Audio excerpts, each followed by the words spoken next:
Namaskar. 5 days block level non-residential training of teachers on Nippon Ahom FLN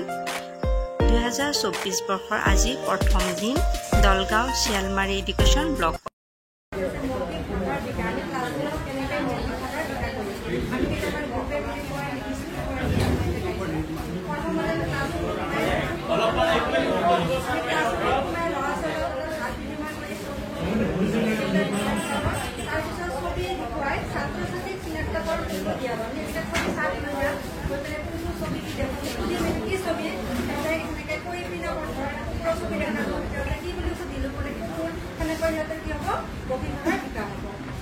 বিভিন্ন ধৰণৰ অংগীভংগীৰে প্ৰদৰ্শন কৰি ছাত্ৰ ছাত্ৰীয়ে মৌখিক ভাষাৰ বিকাশ প্ৰদৰ্শন কৰা হয়।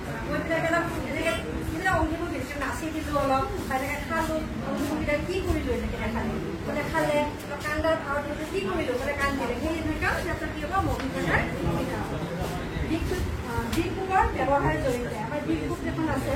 সেই দিশবুকখন দেখাত ল'ৰা ছোৱালী দেখুৱাই সিহঁতৰ পৰা কি ছবি চালে কি কাহিনী আছে সিহঁতৰ পৰা আমি উলিয়াবলৈ চেষ্টা কৰিলোঁ। সাধুৰ জৰিয়তে কেনেকৈ বিভিন্ন ধৰণে সাধু কৈও সিহঁতৰ মৌখিক ভাষা আমি বিকাশ কৰিব পাৰোঁ। নাটকৰ জৰিয়তে নাটকৰ জৰিয়তেও ল'ৰা ছোৱালীয়ে নাটক প্ৰদৰ্শন কৰিলোঁ কি নাটক কৰিলোঁ সিহঁতৰ ফালৰ পৰা এইখিনি প্ৰাকৃতিক কিছুমান বস্তু লৈ গ'লোঁ বিভিন্ন আকৃতিক বস্তু লৈ গ'লোঁ দেখাত কি বুজাকৃত এটা বস্তু লৈ গ'লোঁ সিহঁতে বিলাকত কি ধুনীয়া খেতি দি কেনে পাৰে কি মানে আকৃতি দি দিলে ভুল বস্তু এটা লৈ গ'ল খাবৰ হাতৰ সাৰুৱে বুলি দিলোঁ ইভেন দেখালে কি বস্তু ক'ব ভুল সেই ভুলৰ পৰা এটা আকৃতি দিল সেনেকৈ বিভিন্ন আকৃতি লৈ সিহঁতৰ পৰা কি কৰিব পাৰি মৌখিক ভাষা বিকাশ কৰিব পাৰি প্ৰকৃতিৰ মাজত লৈ গ'লে নিজৰ কি গছ বুলি ক'লে গছত কি লাগি আছে পাত সিহঁতৰ পৰা এইখিনিয়ে আহি যায় আমাৰ গ্ৰুপৰ পৰা এইখিনিয়ে 12টা পইণ্ট আছিলে আমাৰ গোটেই কেনেকৈ ক্লাছ হ'ব প্ৰথমতে আমি প্ৰথম পৰা পাতি ল'লোঁ সিহঁতক ধুনীয়াকৈ এডজাষ্ট কৰি বহাই ল'লোঁ বহাই লৈ মই এটা হাতত ধুনীয়া ছবি লৈ পিনে সুধিলোঁ এইটো সুধিলে এইটো কি কোৱাচোন গছ ন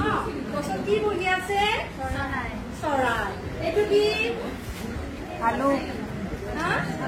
আলু কি এইটো জুৰি পোৱা আলু আলু এইটো বাঘ এইটো ঘৰ তাৰপিছত এই কি বগলী ক'ত আছে পানীত আছে ক'ত আছে বগলী পানীত আছে এইটো কি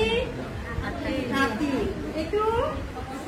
চৰাই এইখিনি কি নীলা নীলা দেখাই গৈছে এইখিনি কি হয় আকাশ চৰাই কি কৰিছে আকাশত উৰি আছে হয়নে